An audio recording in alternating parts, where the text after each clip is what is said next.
अगर मैं आपको पूछूं कि क्या आपका दिमाग हैक हो सकता है? क्या जो आपने देखा है वो आपको गलत याद हो सकता है?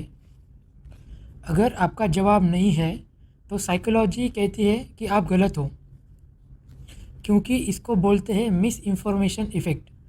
अभी आपने बहुत सारे इफ़ेक्ट देखे होंगे, तो ये मिस इन्फॉर्मेशन इफ़ेक्ट क्या है? ये बेसिकली मिस इन्फॉर्मेशन एक साइकोलॉजिकल फिनोमिना है जिसमें इवेंट के बाद दी गई जो इन्फॉर्मेशन है, जो हमारी मेमोरी में स्टोर होती है, वो बदल देती है, मेमोरी को बदल देती है इवेंट के बाद। अगर सिंपल वर्ड में समझाए तो इवेंट हुआ और हमने देखा, फिर किसी ने रॉन्ग इन्फॉर्मेशन दी और हमारा दिमाग ओरिजिनल मेमोरी को ओवरराइड कर देगा, मतलब भुला देगा। जो पिछले हमने देखा था वो मेमोरी को भुला देगा, मतलब जो हुआ ही नहीं उसी को हम याद करने लगते हैं। और सबसे डेंजरस बात, हमें लगता है कि वो जो इवेंट हुआ है, वो जो याद है, वो हमारी अपनी है। ये जो फिनोमिना है बहुत डेंजरस है। और इस टेक्नोलॉजिकल वर्ल्ड में ये जो प्रॉब्लम है मिस इन्फॉर्मेशन इफ़ेक्ट की, ये बहुत ज़्यादा तेज़ी से आम आदमी में और जो कॉमन पीपल है, जो भी सराउंडिंग में रहते हैं, उसमें बहुत ही अग्रेसिव तरीके से फैल रही है।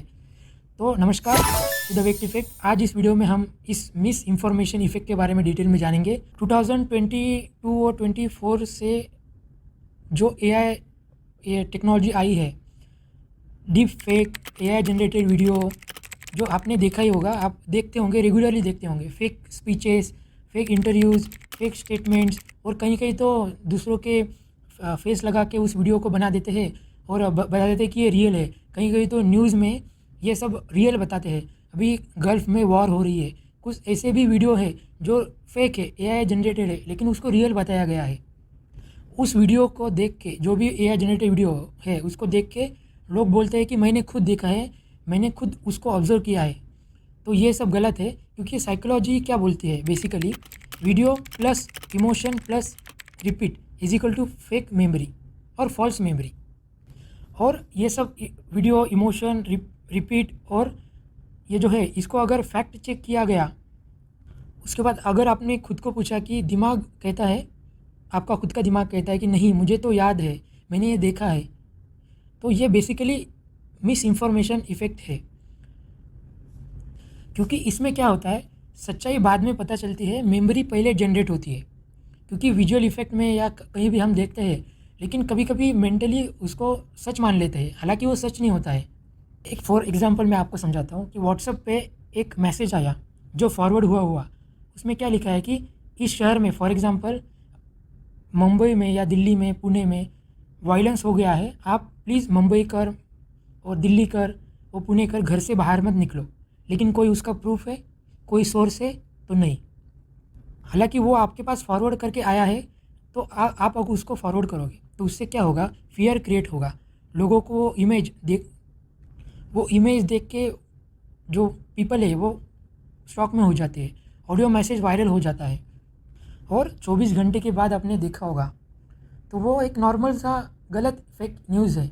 वो हाल फिलहाल में उसकी जैसी घटना हुई नहीं है, लेकिन उस फॉरवर्ड इमेज को देख के और कुछ रिसोर्स को स्टडी करके वो लोग, और मेंटेलिटी क्या बोलती है कि हाँ मैंने याद था, मैंने देखा है, नहीं मुझे सब याद है।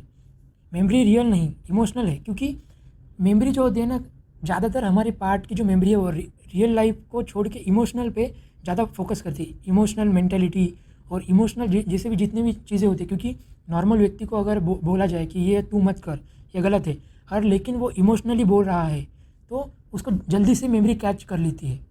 और अभी भी हम मूवी में देखते हैं कि इमोशनली जो सीन होते हैं वो जल्दी से किसी भी नॉर्मल व्यक्ति की मेमोरी जल्दी से कैच कर लेती है। वही इस मिस इन्फॉर्मेशन इफेक्ट का शिकार हो जाती है। आपने कोविड-19 के समय में जो कोरोना वायरस आया था, हज़ारों मौतें हुई, लाखों लोग मर गए, लेकिन बाद में कुछ साइंटिस्ट ने और डॉक्टर ने बोला कि ज़्यादातर जो मौतें हुई है वो फियर की वजह से हुई है। क्योंकि लोगों को डर लगे, अरे अगर फॉर एग्जांपल आपके अगल बगल में कोई लोग मर गया कोरोना से, उसके टेंशन में, उसके जो इफ़ेक्ट है उसको कंज्यूम करके और उसको एनालाइज करके हम खुद टेंशन में आ जाते हैं। तो आधे से ऊपर लोग इसी टेंशन में, इसी फियर में मर गए हैं। और कुछ कुछ खुद से ही, मन से ही कुछ इलाज बताएंगे कि कोरोना अगर हो गया तो ये रेमेडी ट्राई करो, वो रेमेडी ट्राई करो। इमोशनल और कट टू कट फियर में डाल देते हैं, मतलब डाल दिया गया था कोविड-19 के दौरान। उसकी वजह से जिसको कोरोना नहीं हुआ वो भी मर गए। लोगों ने उस गलत दवाई ली और सही ट्रीटमेंट को अवॉइड किया। कुछ भी खा लेते थे, ये खाया वो खाया, उससे कोरोना निकल जाएगा, क्योंकि डॉक्टर के पास जाने को डर रहे थे। क्योंकि आपने अगर ऑब्जर्व किया होगा, कोविड-19 के दौरान मिस इन्फॉर्मेशन इतने पीक पे थी, इतने चरम सीमा पे थी, जिसको एनालाइज करने का किसी ने सोचा ही नहीं, और किसी को क्या बोलते उसका सूझा ही नहीं कि ये सही है, ये गलत है, ये किसी को नहीं सूझा है कोविड-19, क्योंकि मिस इन्फॉर्मेशन पीक पे थी। और दूसरी अगर बात की जाए तो अभी तो एआई जनरेटेड वीडियो है। एआई इतना फैल चुका है कि आप एक प्रॉम्प्ट डालो तो आपको हज़ारों करोड़ों मैसेज देगा, जो हालांकि सही नहीं है।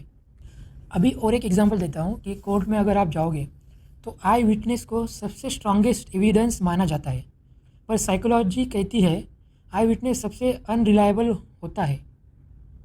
अगर मान लो एक एक्सीडेंट आपने देखा, फिर पुलिस ने आपको पूछा जो एक्सीडेंट करके जो कार गई है वो रेड थी क्या? फिर आपके ब्रेन जो है वो सोचता है और वो बोलता है कि अरे अगर कार रेड नहीं थी भी, मतलब जो कार आपने देखी है वो रेड भी नहीं होगी, तो ये जो है ना आपका ब्रेन वो गैप फील करता है। बाद में आप कॉन्फिडेंट बोलते हो कि हाँ वो रेड कार थी। तो ये मिस कैलकुलेशन है। इस तरह का जो कॉन्फिडेंस है ये सही नहीं होता, ये सच नहीं होता, सिर्फ मैनिपुलेटेड मेमोरी होती है। क्योंकि सबसे खतरनाक बात यह नहीं है कि लोग उसको सच मानते हैं, खतरनाक बात तो यह है कि लोग गलत चीज़ को अपनी खुद की याद समझ लेते हैं। क्योंकि हम जो देखते हैं वो पढ़ते हैं, पढ़ने की तो बात छोड़ दो, हम जो देखते हैं सुनते हैं वो 100% करेक्ट है। अगर वो 100% करेक्ट है तो क्यों है, ये कभी एनालाइज करते हैं? तो नहीं करते हैं। तो इसकी वजह से आर्गूमेंट कभी ख़त्म नहीं होती है। लोग प्रूफ के पीछे नहीं भागते हैं। अगर प्रूफ के पीछे भागेंगे तो उनको सच्चाई पता चलेगी। तो इससे कैसे बचे? अगर आपने कुछ वीडियो देखा तो इससे कैसे बचे? क्योंकि पहली बात, पहली न्यूज़ जो है वो इमोशनली रिएक्ट मत करो। जो भी न्यूज़ सुनते हो, जो भी आप ऑडियो सुनते हो, कभी भी इमोशनली अट्रैक्ट नहीं होना, कभी भी उसको इमोशनली ले नहीं लेना। Viral, shocking, high miss information risk जो भी है उसको कभी भी अवॉइड करना है। पहले उस वीडियो को, उस ऑडियो को पॉज करो। पहले उस, मान लो कि न्यूज़ है कहीं दंगे हो गए, पहले जाके उसको चेक करो कि वो सही में वहाँ पे दंगे हुए हैं क्या। फिर उसके बाद वेरीफाई करो, फिर उसके बाद वीडियो पे आओ, फिर देखो। क्योंकि ये सब करना ज़रूरी है, क्योंकि we are living in AI technological world. तो इसमें मिस इन्फॉर्मेशन बहुत ज़्यादा फैली हुई है, और इस चीज़ को एनालाइज करना सही है या नहीं है, चेक करना, उसको बोलते हैं मेंटल इम्यूनिटी। अगली बार जब कोई आप वायरल वीडियो देखो तो उस वीडियो को देखने से पहले खुद से एक सवाल पूछो कि ये वीडियो जो मैं देख रहा हूँ वो सही है, या मेरा खुद का दिमाग किसी और के स्क्रिप्ट को फॉलो कर रहा है। और कमेंट करके बताओ कि कौन सा न्यूज़ बाद में आपको पता चला कि ये फेक है।